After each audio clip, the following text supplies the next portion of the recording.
Hello! In this video, I'm going to look at the process of applying to read law at university. Quick disclaimer though, I'm not a law student, but hopefully I will be one this time next year. I think I'm probably at a decent stage to make this video because I sent my UCAS application off a week ago or something. So I've got a decent understanding of the process of applying to read law, and I think this can be a good overview if you're considering going down that route. I split it up into 8 stages, the first of which being stage 1, which is interest. This stage can happen at any time in your academic career before October 15th in the year before you intend to start university, or I suppose January 15th in the same year. I'll go on to that later, don't worry.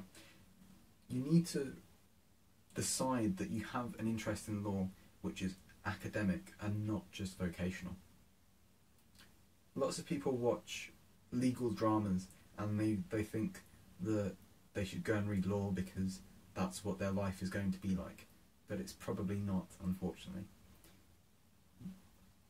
There are lots of reasons as to why you'd want to study law. For me, I love the nature of legal argument. I love just the problem solving aspect of it. I love the insight it gives you into other areas of society. And sure, I might want to become a barrister later on, but my interest for law isn't, my reason for studying law isn't to get a job as a lawyer. And in fact, there is a good argument for not applying to read law if you do want to become a lawyer, because you can always do a degree which is easier to get a first in, and then do a conversion course and have a really great career. So find an interest in law. Just if one aspect of the degree interests you, great. Look more into that. Aspect.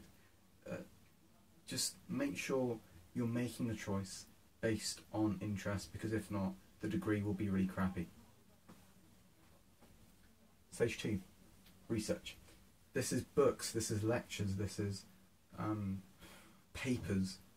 The newspapers, this is academic journals, this is everything which can tell you about law, save for actually studying law. Of course, you may decide that you want to do A-level law. I decided against it, and the reason I decided against it was, there was 2 reasons.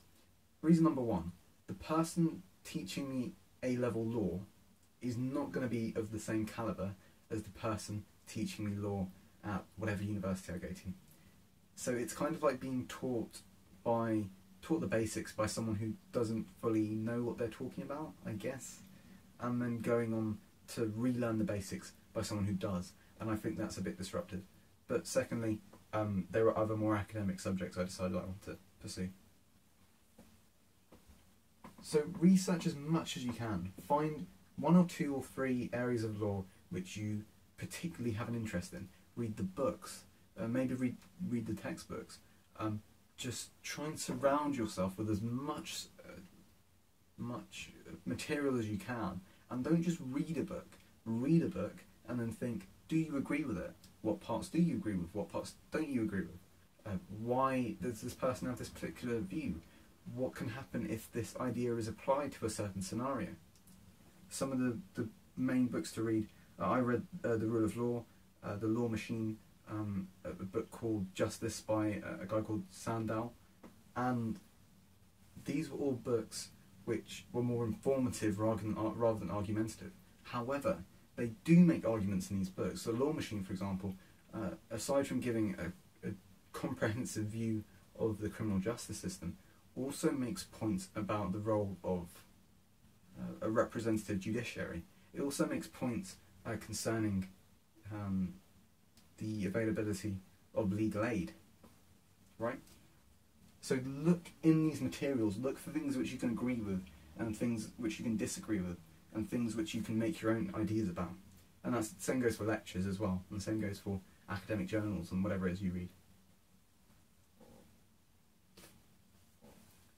Stage number 3 is your extracurriculars. You do not need to play piano to a grade 8 and also play the violin to a grade 29 and be the captain of your football team and save starving children in Africa. You just need to have, well, I mean, you don't need to have, but it's good to have external interests. For me, you know, I enjoy playing badminton, and I enjoy reading. I'm a huge film buff. You need to try and, I said need again, I really shouldn't, but try and find other things which enrich your life.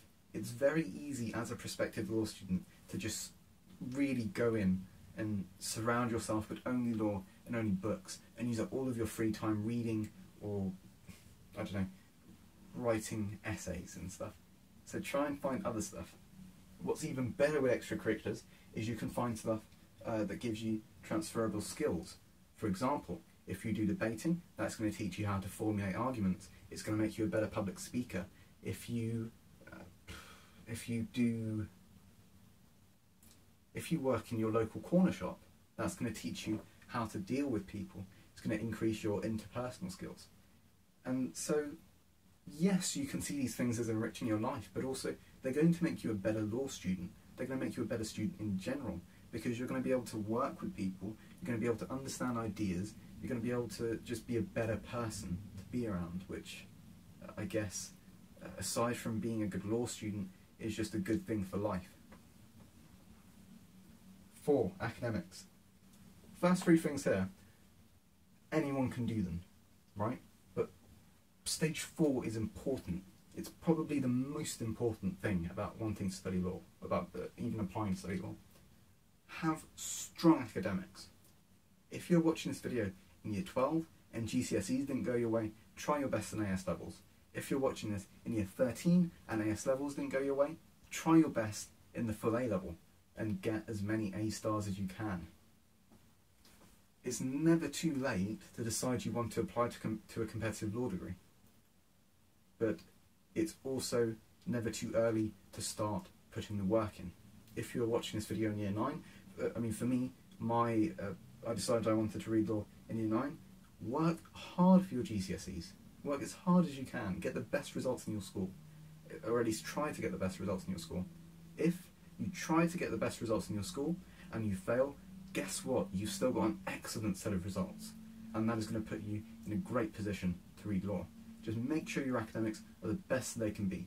And just remember that no one set of results is going to ruin your application. You can always do better next time. You can always retake. And so just keep your head up, but try to get excellent academics. Stage 5 and stage 6 are kind of interchangeable. I'll go with stage 5 first though. You may have to sit the LNAT, and that stands for the National Admissions Test for Law, or the CLT. I'll go into the CLT in a sec. The LNAT is a test for certain universities. To name a few, you can go online, I'll put the link in the description. It's universities like the University of Oxford, UCL, King's, Durham, Bristol, and Birmingham, Nottingham. So just, you know, lots of SOAS as well, in particular circumstances. So it's a test which you're probably going to have to do if you're applying to some of the top universities. Of course, you can get around this by applying to other great universities which don't require the LNAT, such as Cambridge, the LSE, Warwick, Exeter, Southampton, those kind of great universities, if you're really keen on not doing the LNAT. It is a test made up of 2 parts.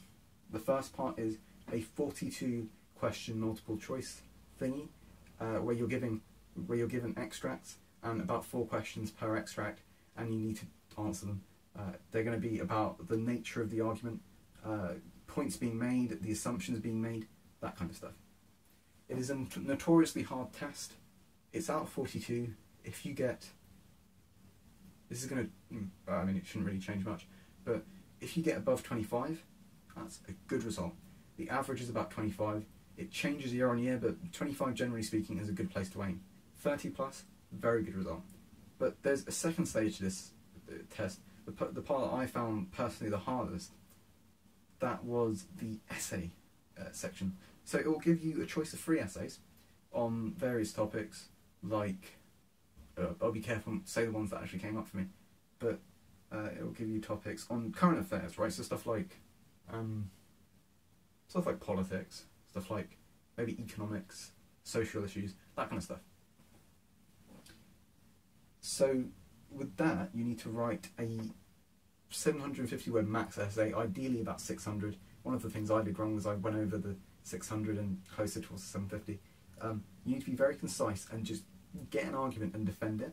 Answer the question at all times and make sure you do it to the best of your ability. You get 40 minutes to write 600 words, which is quite a nice time. Some tips I give for the essay, these are things which I personally did wrong. Choose the question as quickly as you can. Don't spend over 2 minutes choosing the question. Then spend maybe 5 minutes planning, and then spend maybe 25-ish minutes writing, and then give a good chunk of time to read over. The biggest difficulty, in my opinion, with the essay, or there's two. The first is that there's no spell checker, which for me, someone who uses spell checker as a crutch consistently throughout his academic study, was awful. And second, it's quite a lot of pressure to try and get your ideas down. And I know I'm making it sound really scary, but if you manage it well, it can be alright. Some tips on multiple choice. There's two ways you can go about it. You can try and answer each question within a certain time limit. If you don't answer it within that time limit, you can flag it and come back to it. The way I like to do it is skim through the extract once, then have a quick look at the questions, then read through the extract in detail, then answer every single question before you move on. Right? Spend as much time as you can with each extract before you move on. The reason for that is of course there's some exceptions, right? But for the most part, try to just become familiar with the nuances of the argument as much as you can. Spend as much time with it and answer the questions to the best of your ability. Of course you can flag them, come back to them, and in fact you might not even want to take this advice because I have no idea how well I did in the LMAT multiple choice. So take it with a pinch of salt, I guess, but that's the way I did it. Then there's stage 6, which of course could come before, in fact no, before stage 6, the Cambridge Law Test. If you decide to apply to Cambridge, any of the colleges now, they're introducing the Cambridge Law Test. It's a test which is used alongside your ASUMS, your GCSE results to some extent, and your interview score to decide whether or not you get in. It's also, it doesn't really choose whether or not you get an interview, because you sit it during your interview. Not during your interview, during the time period where you come for interview. I'm not sure of the specific format of the CLT, because it's quite a new test, and it's not something I've spent a lot of time learning, because I'm not applying to Cambridge, I'm applying to Oxford. But it's good to be aware that you'll have to do that if you decide to go for Cambridge. In fact, if you're split between Oxford and Cambridge, looking at the Cambridge Law Test and seeing that you don't like it, that could be relevant in deciding to go for Oxford instead. Same goes for if you don't like the LMAT, it might make sense to go for Cambridge instead. Stage 6, choosing your course. There are a few factors which you can consider, right? One of them is university prestige. One of them, another one is location of the university. Number 3 is the availability of optional modules. Number 4 is things like joint honours. 5 might be things like a year abroad. Let's see if I can remember those in the order, because that I completely just came up with that off the top of my head. The first thing is prestige. There are a few unis which are very good at getting you into careers at Magic Circle law firms and pupilages and stuff like that. It should play some part in your decision making. Like, for example, let's think of a university that will probably never see this. If you go and read law at Southampton Solent, I'm not even sure if they do it, but let's say Southampton Solent, right? It might be a really great experience, but employers don't view a degree from that university as particularly prestigious, and unfortunately for the legal profession, it's quite a snobby profession in some parts, and so they'll just say no. So try and look online, see what people say about the universities, and see what kind of employment prospects they have. Generally speaking, University of London, universities are good. Oxbridge, obviously amazing. Durham, good. Exeter, Bristol, Manchester, Liverpool, Nottingham. You know, a good way of normally sussing out which ones are the most prestigious are the ones giving offers for AAA or A-star AA. You need to be careful though, because just because a university has a high entry requirement doesn't mean they're good, which means your research is really important. Other things to consider would be location. Do you want to study in central London and pay extortionate fees for your rent?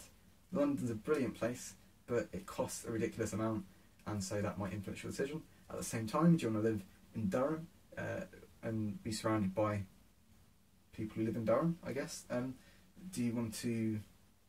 Do you like the beach, in which case Southampton might be a nice place to go? So it's just stuff like that to consider. And do you want to live close to home? Do you want to move out? Do you like the accommodation at a given university? Stuff like that. But some more specific stuff to law would be optional modules. So for the most part, 7 modules are going to be compulsory. Those are the 7 modules needed for a qualifying law degree. I've listed them before. I'm not going to list them now in case I embarrass myself and forget. But there will be differing numbers of optional modules which you can choose, and also differing optional modules. Some optional modules tend to stay constant throughout university though, so ones that I'm particularly interested in are employment law and international criminal law. Those modules you'll tend to find, but you might be interested in something quite niche, so you might be interested in law and Shakespeare, which, for example, I don't know which universities offer law and Shakespeare, but let's say Durham did and Warwick didn't. That might make you want to apply to Durham, because you can then go and learn about law in Shakespeare. Other things to consider are years abroad. Some examples of some excellent year abroad schemes I've seen are Nottingham does an excellent one with the University of Texas in Austin. There's one with the LSE. They do theirs with Columbia Law School. They do a 2-year, I think it's 2 years at the LSE and then 2 years in Columbia Law School, that is, not the South American country. And some other ones like the Erasmus program, which, by the way, I know we've left the EU, but I'm sure Erasmus will continue in some form because it's been one of the most incredible programs imaginable. But stuff like that are worth considering. I'm sure I mentioned something else, but some other things to consider: the societies that you want to join. If, for example, you're a really big fan of playing Wii Sports, if Durham has a Wii Sports society and Warwick doesn't, maybe that might be a deal breaker. It's always a good idea to visit universities, speak to students, and see what kind of stuff they have to offer. Other stuff, pro bono societies tend to be quite common. Law societies at the prestigious universities tend to be quite good. One trick I've found which might be useful is if you look at the law firms, maybe chambers, which sponsor law societies events, they tell you where chambers and where law firms like to get their graduates from, so something to consider. Stage 7, writing your personal statement. Some quick things to make you aware of. If you're applying to Oxford or Cambridge, as I'm sure you know, deadline is October 15th. Later on it's in January. So that will obviously help you decide when to write your personal statement. Schools tend to have deadlines in November, maybe October.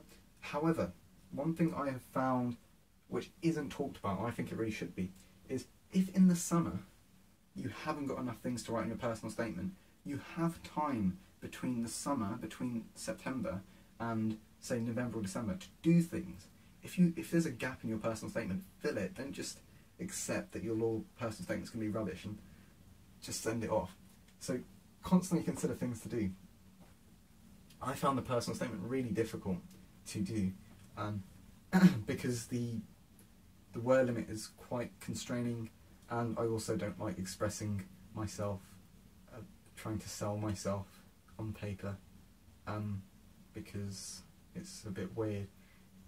It's also quite difficult to explain why you're passionate about something without just saying I'm really passionate. But that goes back to all of the extracurriculars you've done, all the extra research you've done. Show them, don't tell them. I can tell you that I'm really hardworking. What's better is if I show you I'm really hardworking by saying I've run this society and then I've gone above and beyond in this situation, right? So always show them, don't tell them. And there are 3 questions which you need to answer with your personal statement. And those are, why do you want to study law? What skills do you have to study law? And why should our prestigious university accept you to study law? So if you answer those 3 questions, you'll tend to have a good personal statement. Try not to go off on one about how reading letters to a law student has changed your life, or how Bingham's The Rule of Law sparked an interest.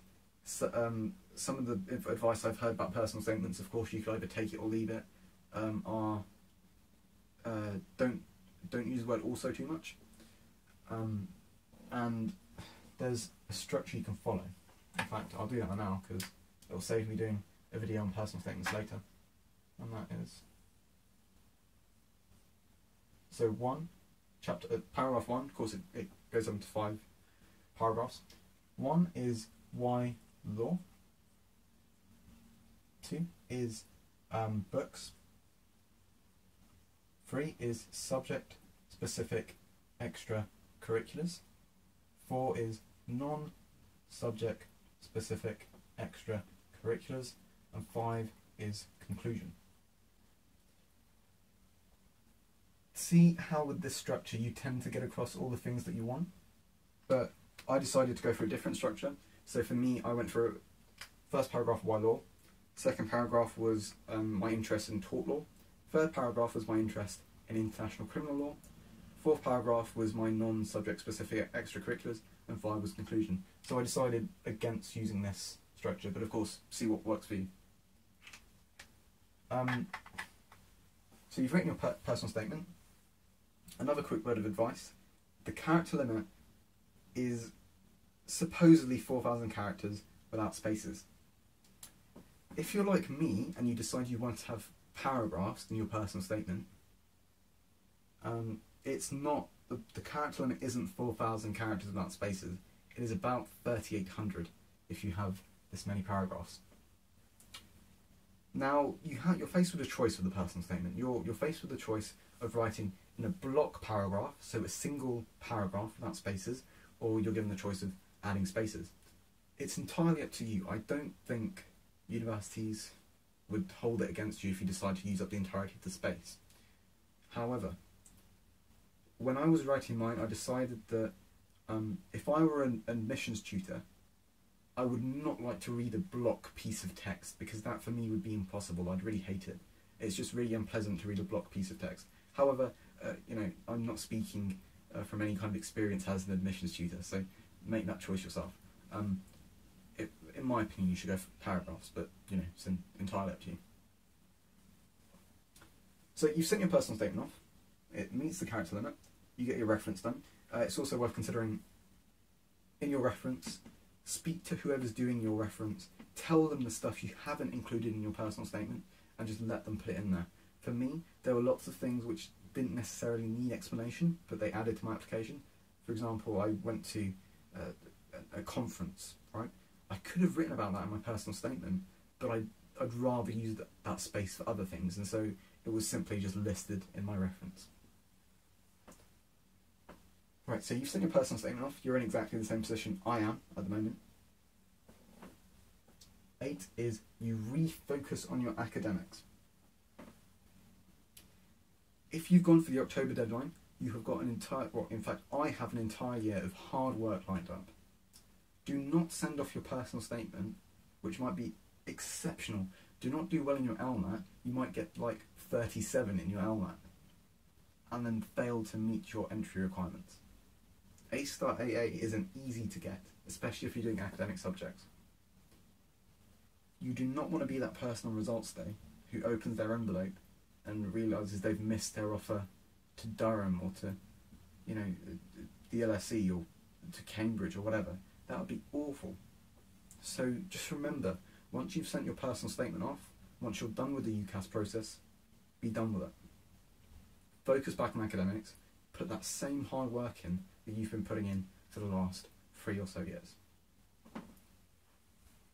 I hope this has been useful in some way in telling prospective law applicants what they need to be doing.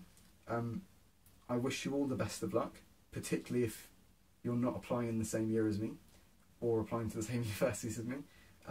Of course, it's incredibly competitive, and so, you know, it'd be really nice if everyone could get a place at their dream university, but it just doesn't happen. Of course, I'm really hopeful that I get a place in mine, but of course I would be, wouldn't I? I hope this has been useful. Please like the video if you liked it. Please dislike it if you disliked it. Remember, if you want to see more of my content, you can always subscribe, and I hope to see you again next time.